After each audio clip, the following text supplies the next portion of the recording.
The Steam Next Fest has graced us with its presence once again. For those out of the loop, the Steam Next Fest is a week-long event featuring free demos of upcoming games, complete with developer live streams. It actually caught me completely by surprise this time around. At the start of the week, I had no idea what demos I wanted to play, and with hundreds of demos to choose from, being caught unprepared like I was is a little overwhelming. Once I'd gotten over that, I discovered some great little demos that I just had to hype over. So I'm putting my regular content on hold for a moment. Here are my top 8 games from the February 2024 Steam Next Fest. Welcome to the Gaming Companion podcast. I'm Becky. The first demo I wanted to talk about is Astronomics. If I was forced to pick only one game to get from the fest, Astronomics would be it. It's an asteroid mining and space exploration game with a little bit of dystopia thrown in. You start off in a museum exhibit for the planet Earth. Turns out the cost of living on Earth has become way too expensive for most everyone to afford. For the low price of 600 million, you can become one of Earth's residents. To get that much money, you've signed up to become an asteroid miner. You're given a plot of space. Any asteroids that fall within your borders are yours to mine, but once the asteroids make their way out of your borders, they are no longer yours and you can no longer mine from them. So, you want to mine as much from each asteroid as you possibly can before it's out of your zone. In the demo, you're given a few mining turrets and a little transporter, a helpful little robot that moves the resource pieces too big for your inventory to the ship's cargo area. However, mining these asteroids is not entirely safe. As you're mining, there is a risk that pirates will come to try to steal your goods, so you have to fight them off. I can see this game having a little bit of a grind to it, just with how much money you get from each mining expedition. You do get a little bit of extra money from the game's quests, which kind of reminds me of Animal Crossing's Nook Miles. You get extra bonuses for completing tasks, like having a certain number of mining robots. Anyway, if you like automation games and you don't mind a little bit of a grind, I highly recommend Astronomics. Oddsparks is another automation game. This time it's more fantasy based, and it gets started into the automation a lot quicker. Oddsparks starts off in your little village, part of the frontier. Through a series of events you discover that your little village is under threat from the ether, except not under that much threat, since the village defense mechanisms have been out of order for the last couple of centuries and not a lot has happened so far. That gives you plenty of time to automate a solution. The basic gist of the game is you have an army of sparks to command. You can create new sparks, and with them you can automate resource production to help save your village. You can fling your sparks around, set them to different resource tasks, and also ask them to fight for you. The game world is procedurally generated, so each time you set up a new factory it'll be different. It's also very heavy on the exploration. The map doesn't give you any hints to where points of interest might be, you have to run there to reveal the map as you go.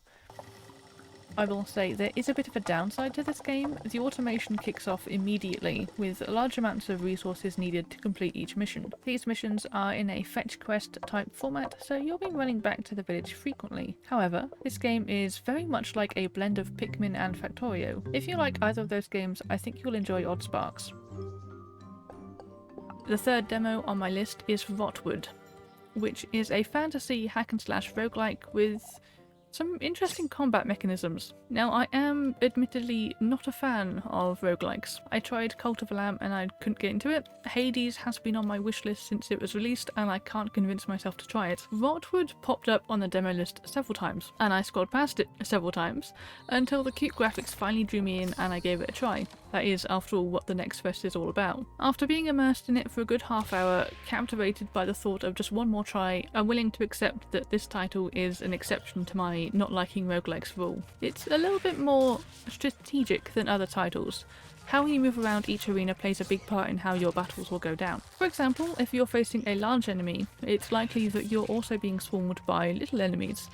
Sounds overwhelming, but if you draw those smaller foes to the right place, you can get the large guy to take them out for you. A lot of the arenas have bombs or spiky plants, and if you're careful you can set them off and wipe out a good chunk of your enemies. That's not even to mention the strategy provided by some of the collectibles available. My favourite collectible I found in the demo was the first heavy attack in each new arena deals damage to every enemy.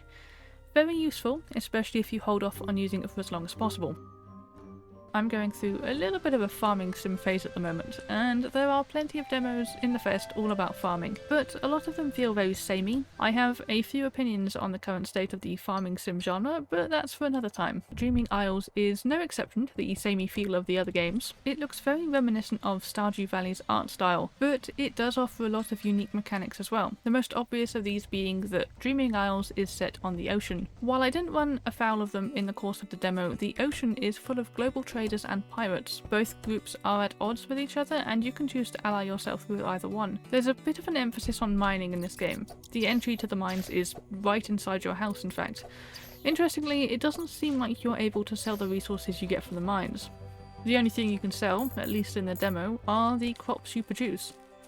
A refreshing change from most farming games is the complete lack of a strict time schedule. While most farming games will force you to sleep at a certain time, Dreaming Isles doesn't actually force you to sleep at all. Time is a social construct, and Dreaming Isles full-heartedly approves of this belief.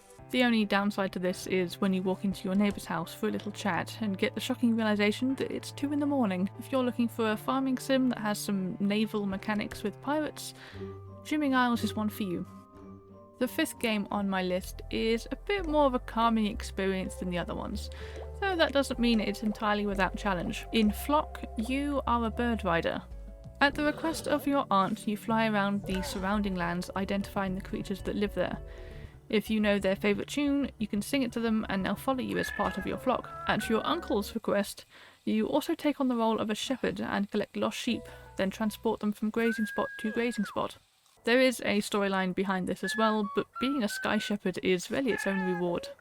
Another plus of being a shepherd is being able to call out to your grazing sheep and listening out for a distant reply. There's a variety of different creature families to find, and a bit of a puzzle aspect to identifying them, with a small guessing game to identify each creature based on characteristics. Not every creature is easily found either. Some are nocturnal and some are very shy. During the demo I came across these elusive worm-like creatures, and they required a little bit more stealth to identify them. The next demo on my list is Dungeon Inn, which is a fantasy inn management game with the need for quite a bit of deception thrown in. Inn management games usually have some strategy to them, but Dungeon Inn takes the strategy to another level. At the beginning of the game, you are tied into a contract with a dragon. You are bound by the contract to run an inn close to the start of a dungeon. In return, the dragon doesn't eat you. Adventurers come by, stop at the inn for a quick rest, and then head on into the dungeon. Where this game gets complicated is in the clientele. There are 2 towns nearby, the port town and the mountain town. These towns hate each other. The adventurers that come to your inn are from either town, and it's your job to get as many customers as possible without letting the 2 sides see each other. If they do see each other, you have to make sure the one side doesn't live long enough to tell the tale. This is complicated by the very specific missions the dragon sets you. Things like getting a certain amount of customers from each town to stay you're in, or not having any fights. If you're interested in strategy or inn management, this might be one for you. The 7th demo on my list is Welcome to Paradize, which I can sum up with one question: why kill zombies when you can get other zombies to kill them for you? It is an unrevealed number of years after the start of the zombie apocalypse. You're getting tired of the same old fight for your life when you discover Paradize. Paradize is a sort of gated community where they've discovered the answer to the zombie invasion: zombie labour. The zombie workforce is prone to mishaps and turning on its superiors. The idyllic image of Paradize is gone, probably because the zombies killed everyone, but the underlying concept of let's get the zombies to do it for us is too hard to resist for our protagonist. Determined to make the best of a bad situation, which is, I'll admit, still a better situation than outside the gated community, you set up base in Paradize with your army of zombie minions. You can get your zombie minions to fight for you, heal you during and outside of combat, collect resources. If you equip them with a saddle, you can also ride them around. The demo does have a pretty clear ending, with the original founder of Paradize getting in touch with you from space and telling you that you're doomed, but they can come back and get you. I'm assuming the full game does not have a similar neat little ending, and instead your quest for survival will continue on for much longer, if not indefinitely. Perhaps it's even a Project Zomboid type game, with the end being your inevitable death. Anyway, if you're looking for a zombie game with a little bit of quirky goofiness to it, I think you should give Welcome to Paradize a try. The last demo on my list is News Tower, in which you can become the publisher of your very own newspaper.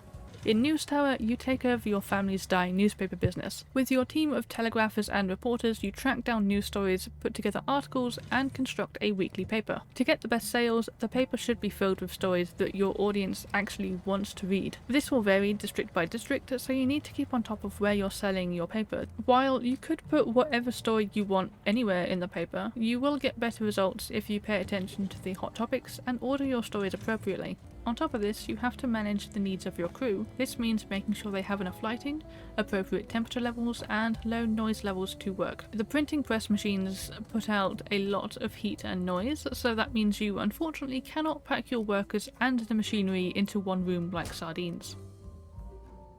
Thank you so much for listening. If you played any games during the Next Fest that you're looking forward to, feel free to let me know. If you're watching this on a platform with comments, please leave a comment. If you're not, you can send me an email at thegamingcompanionpod@gmail.com. I look forward to hearing from you. Bye!